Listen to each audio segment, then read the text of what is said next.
mario ibiro chwalne kaontis kaka gope mar dwe mar 11. Koloso kindiki omedo ni tok riwruok mar governors chwalo ywak margi kotenore gi report mar jaga budget Nancy Nyakango kaluwore gi accounts mag bengi. Apis mare kod mano mar jaga budget biro romo kendo lalore ewi moko kuom okenge manyalo tieko ywaruok e kind riwruok governors kod apisas kata kod apis mar jagar budget. Kindiki kata kamano jiwo 10 counties mondo oket okenge makare manyalo konyo gi solo osuru kod fwenyo yore manyalo konyo dino rode mag mibadhi.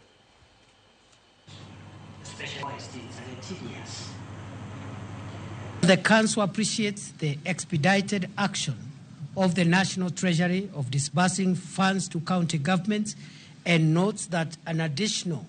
32 billion shillings is due to be disbursed to the county governments on Thursday, on or by Thursday, 19 December 2024, being the amount due for November 2024. Appreciating the concerns raised by the Council of Governors and the Controller of Budget on the current mechanism for approval of withdrawal of funds and multiple accounts held by county governments, and also appreciating the perceptions arising from the Controller of Budget quarterly reports that the Office of the Deputy President